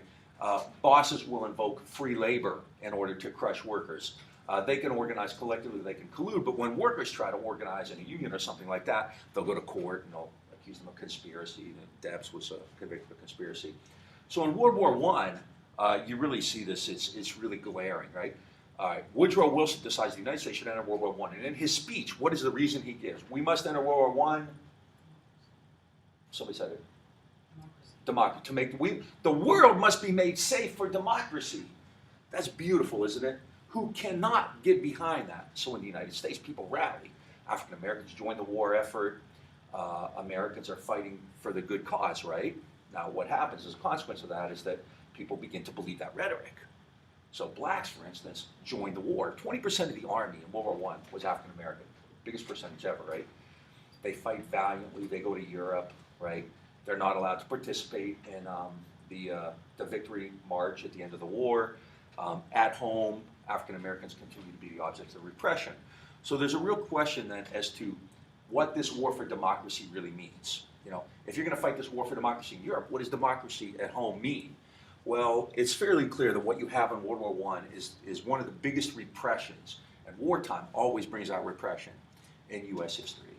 And there's a repression of radicals in this era during the war and the immediate aftermath of it, the Red Scare, that is, at that time, without parallel. Now, that's not saying it didn't happen. You ever hear of the Alien and Sedition Acts in the 1790s? Anybody ever take the first half of the survey? What were those Alien and Sedition Acts? Just to keep French immigrants out. Keep immigrants out, and the Sedition Act was what? Do you remember? That was the Alien Act, in order to make it more difficult for people to come in, become citizens, and vote. Sedition Act is like you can't write against. You can't say or write. You can't say or write as well. People running for Congress in 1798, candidates for Congress were put in jail for criticizing John Adams, who was the president at the time. And then in the Civil War, Lincoln suspended the writ of habeas corpus. Anybody know what that is? Right. You might want to get used to it because Obama did the same thing last week. I don't know if, I think one of either or Scott or Amy mentioned the NDA, the National Defense Authorization Act. Essentially what that can do is suspend corpus. If they declare that you're somehow in cahoots with Al-Qaeda, they can hold you indefinitely. All right, Lincoln did that. So in no way, national crises like wars especially bring this out. But Wilson took it to new heights. Wilson is a good liberal. He's a Democrat, right? Now, what is a liberal? I hate to kind of go off on these tangents, but I think they're important to provide context, and that's why I have you read the textbook too. What's a liberal today? When I say liberal, you're a liberal or he's a liberal. What does that mean when we think about it in contemporary terms? What does a liberal stand for? What does a liberal do? Social freedoms, what other kind of stuff? They're hippies, yeah. Hippies. Hey, hippie. Social protest. What else? What kind of things do liberals believe in today? Class warfare. Well, no, liberals stuff. don't believe in class warfare. I know. Yeah. But pro-choice. No, that's what I'm getting at. They believe in abortion rights. What else do they believe in? What's that? Affirmative action, abortion rights, gay marriage, right? They tend to be, for the most part, fairly kind of social issues, right? Reform, right? Liberals actually don't believe in class warfare and stuff. I know what you're getting at because, if Obama can be a socialist then, right? But the point is, when we think of real liberals today, and who do we think of? Who's a liberal today? When you think of liberals, who do you think of today? I don't know, Michael Moore, maybe, somebody like that. Moore is actually to the left of liberals anymore. But the point is, that's not, and the reason I say that's not what liberals were in the early 20th century. Liberalism is actually, and if you take it back, anybody ever read Adam Smith or taken an economics history class? It's like classic liberalism. What's classic liberalism? It's an economic smaller theory. government. Like the not Tea Party per se, but the what do they call themselves? The libertarian. Yeah, it's an economic theory, liberalism, and it's based on the idea that the economy should run itself, right? And but under the guise of people in the United States, like Teddy Roosevelt, William Howard Taft, Woodrow Wilson, what you have in the United States is this form of liberalism that requires, doesn't just allow, it requires heavy state intervention in order to facilitate this emergence and this expansion of corporate power. So liberalism is based on the idea that the state intervenes and it creates a system of private enterprises without barriers. All right, liberalism means you don't have tariffs, you don't have colonies. Wilson truly is anti-colonial. Wilson and Lenin are both anti-colonial. Now, for totally different reasons. Why does Lenin hate colonialism? Why would the Bolsheviks, the communists, hate colonies and imperialism? They believe in class struggle. They believe in revolutionary socialism, right? So of course they would hate these capitalist powers taking over small countries, right? But why would Woodrow Wilson hate socialism? Because hate colonialism. In a colonial system, who controls that area that's under colonial domination? The empire does, right? So if I'm in an empire, I'm France and you guys are Vietnam, right? I come in, who controls you? I do, France does, right? Can you do anything on your own? Okay, now if I'm Woodrow Wilson and I see, and France and Vietnam is the best example, but go with it. But can Woodrow Wilson and the US trade with Vietnam? Can they get resources from Vietnam? Can they get rubber and tin and tungsten from Vietnam? No. Can they use Vietnam as a market? No. So what does Wilson think of colonialism? It's bad. Why? It's bad for business. It doesn't allow the free market, the open. What the U.S. talked about all the time was the open door. If you've ever taken any, and some of you have had my class before, you're sick of this phrase, right? The open door. I talk about it all the time. What's the open door? Free trade. It's probably, I think, the dominant idea in 20th century U.S. history. The U.S. is always searching for the open door.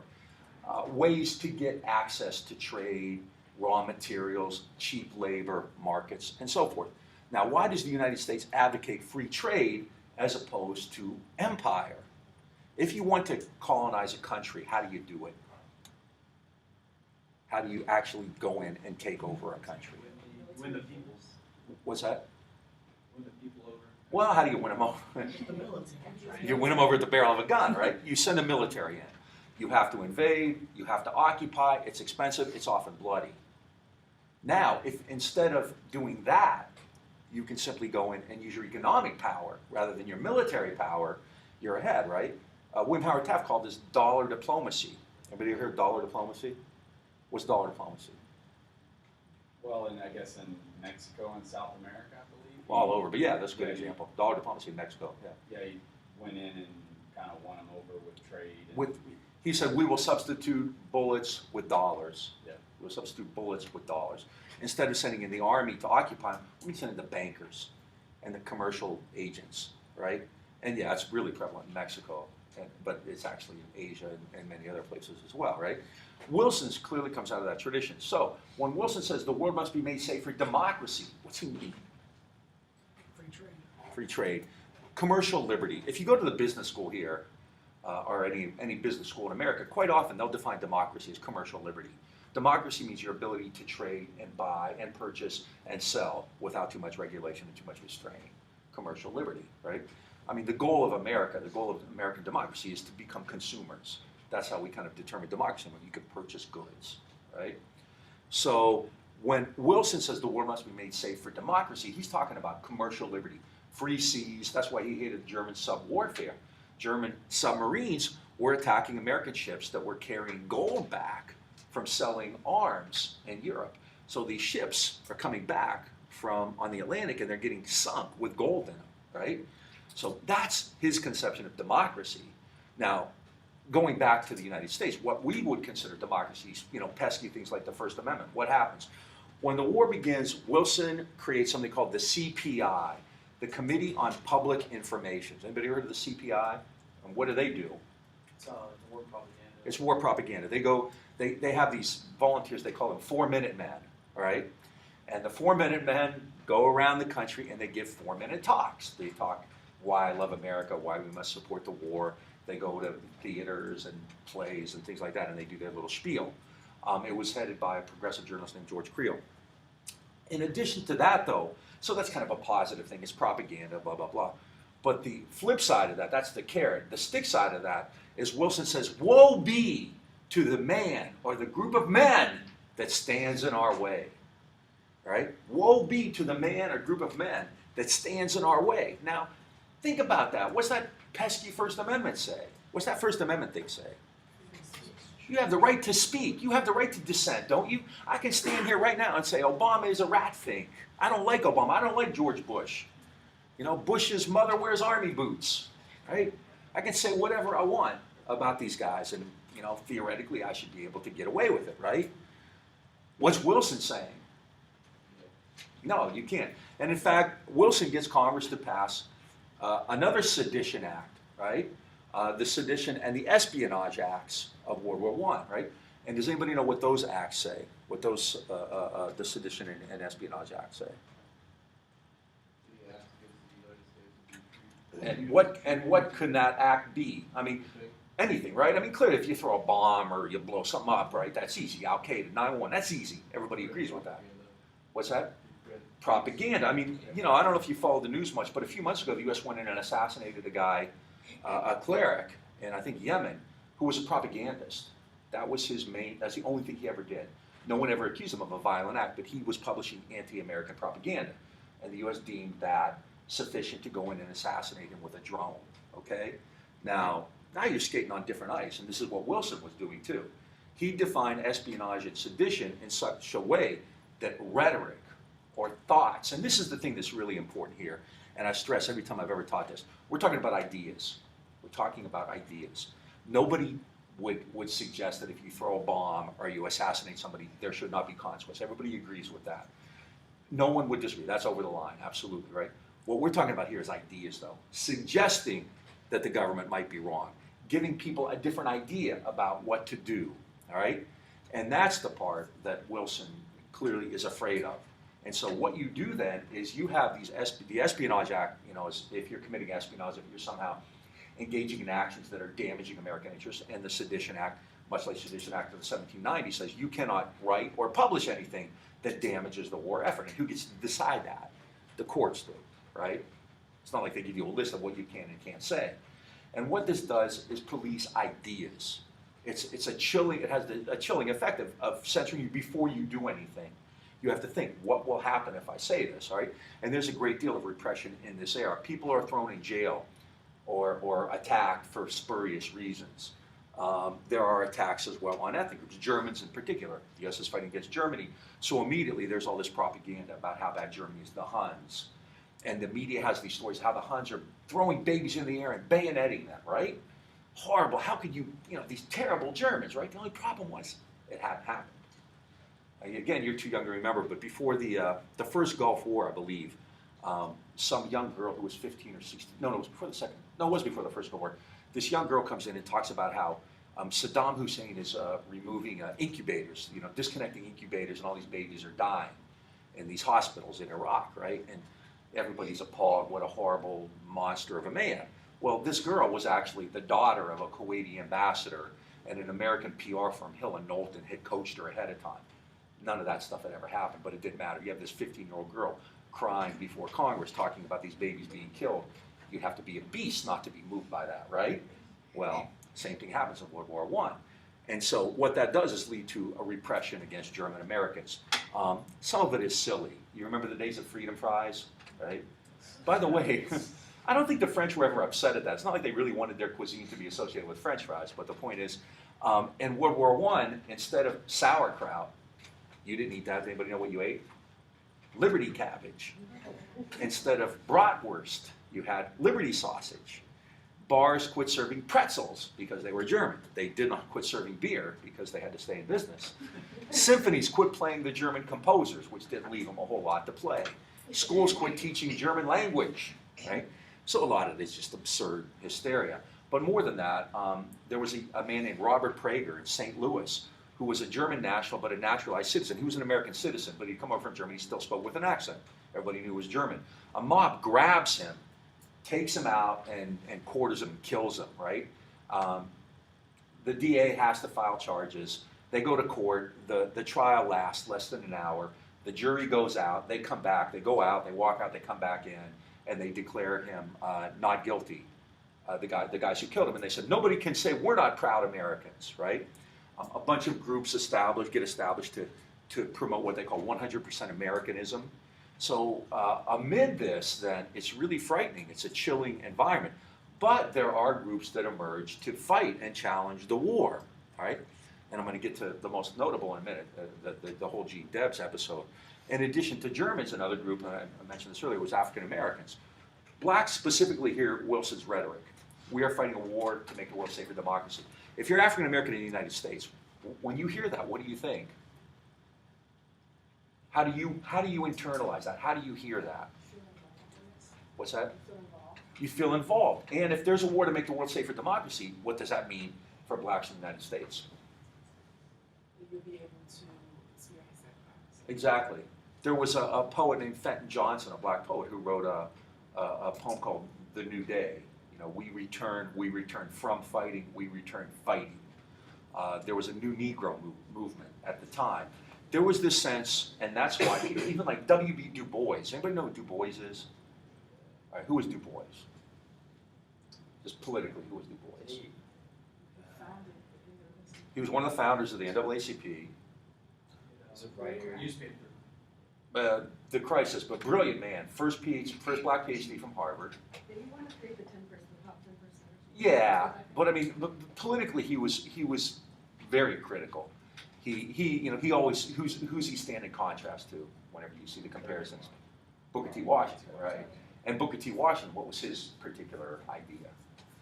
He's the first black conservative, right? Yeah, I mean, Booker T. Washington was not.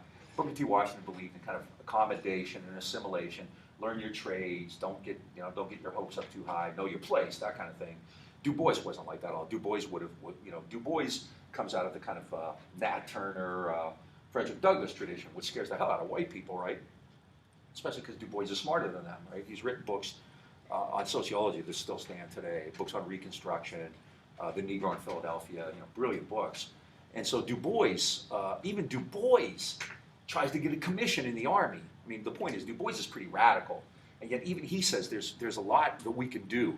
If we show the government we're good, loyal Americans, blacks join the army, they fight, right, then we should be rewarded for this because we're going to have democracy at home too. Well, that's not the case. That doesn't happen. In fact, the lynchings of African Americans in World War I actually go up. 10 blacks were lynched while in uniform, while in their army uniforms. There was a very famous episode right here in Houston. Does anybody know about that? Camp Logan? Anybody ever hear that? This always freaks me out because I'm not from here, and people in Houston have never heard of this. I mean, HISD must deliberately not talk about it. Anybody here, who's heard of the Camp Logan riots? Somebody?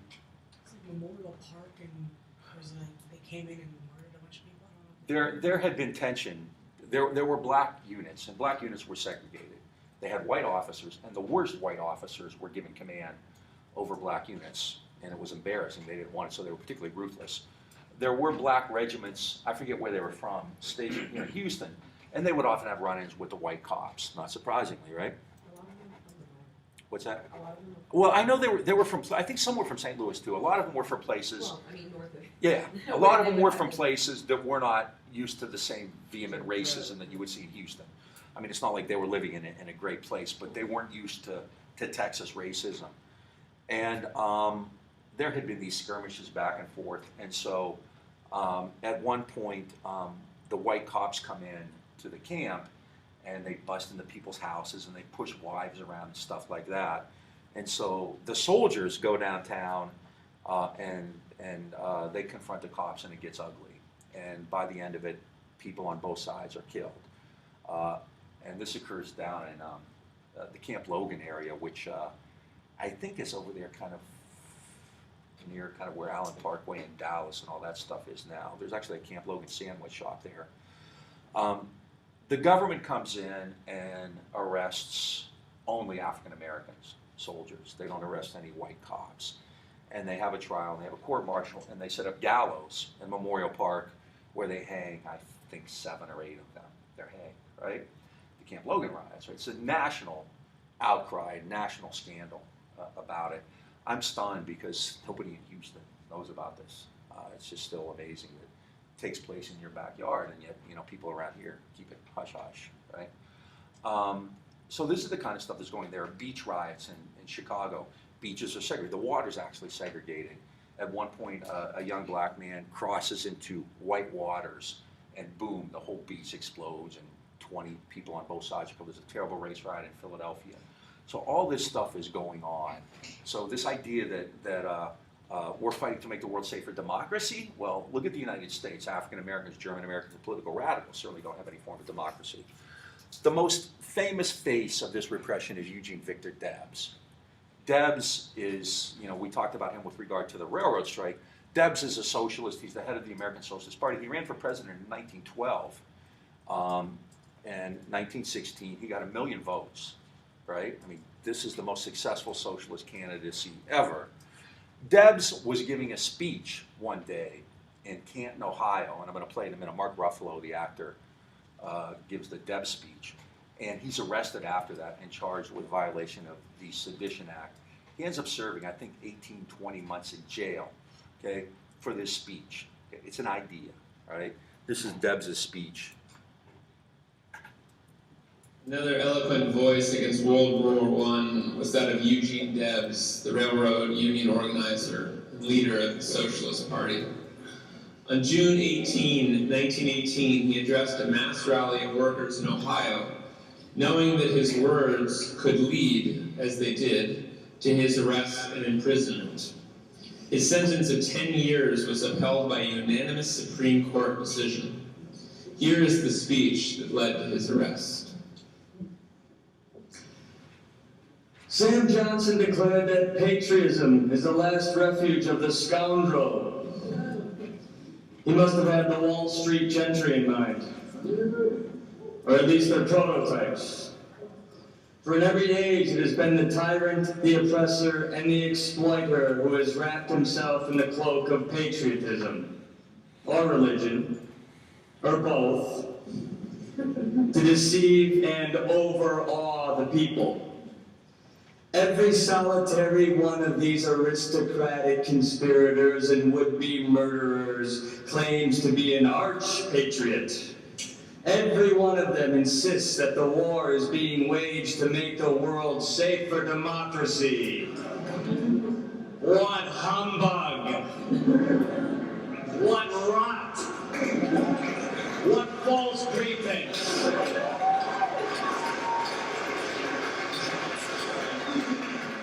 Wars throughout history have been waged for conquest and plunder. In the Middle Ages, when the feudal lords concluded to enlarge their domains, to increase their power, their prestige, and their wealth, they declared war upon one another. But they themselves did not go to war, any more than the modern feudal lords, the barons of Wall Street, go to war. The feudal barons of the Middle Ages, the economic predecessors of the capitalists of our day, declared all wars, and their miserable serfs fought all the battles.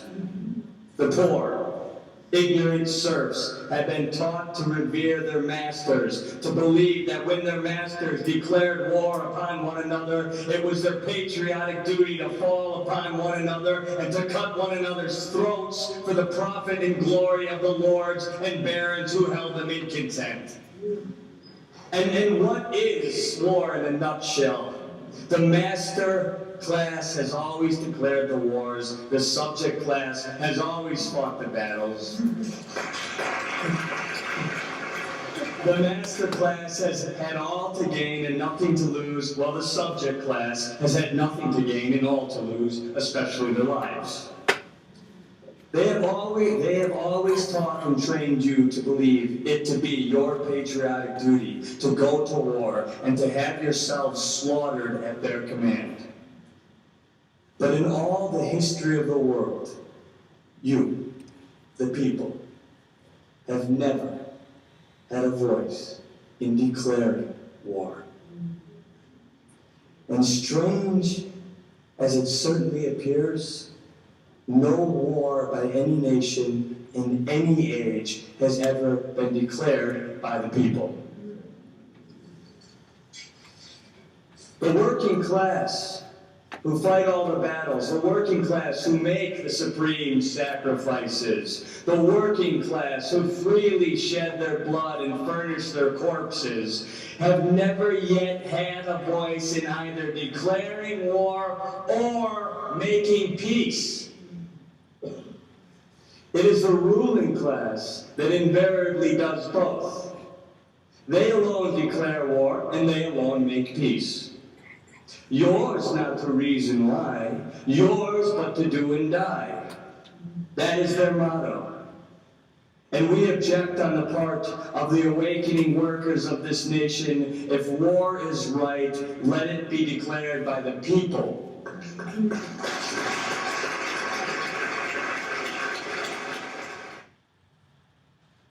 So what's Debs doing there? What's he saying?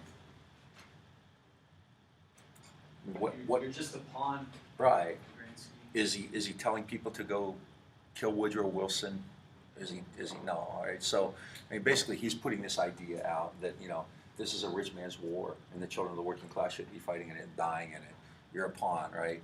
For that, he sends to 10 years. He ends up serving. Now, Warren Harding, actually, not Wilson, commutes a sentence. I think he serves about 18 months or so, somewhere on there. I guess it's timeless in a way because it's as relevant today.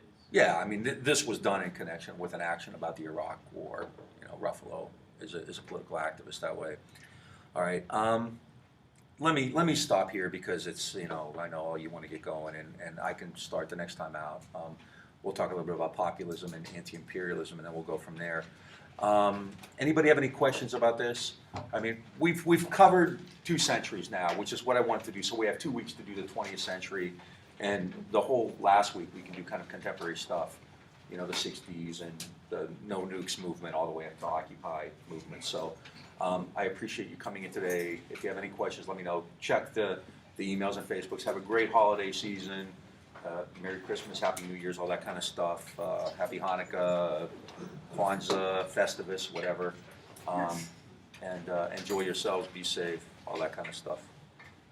And we come back to 26 or the No. We come back. The second is the class. UH is still closed that Monday, so you'll come back on Tuesday, which is I think the 3rd. So the next week it'll be a Tuesday Wednesday thing, not a Monday Tuesday thing. And keep checking the Facebook page. I'm sorry, the syllabus. Check those links. Make sure read Red and Roses, watch Reds, that kind of stuff. Stay on top of things. I'm going to send you some other suggestions. Like I said, a couple movies. There's another one about coal mining called Mate One, which I would recommend. I'll send you some ideas out there. But just every so often, check in just to see what's going on. Yeah. Not to be dense, so we're not coming next week. No, school's closed. UH is closed. Oh, okay. Start tomorrow till the 2nd. School reopens on January 3rd. It's closed now. When you leave, it's closed, and it reopens on January 3rd, which is a Tuesday. So you'll be here Tuesday and Wednesday after New Year. Gotcha. Yeah.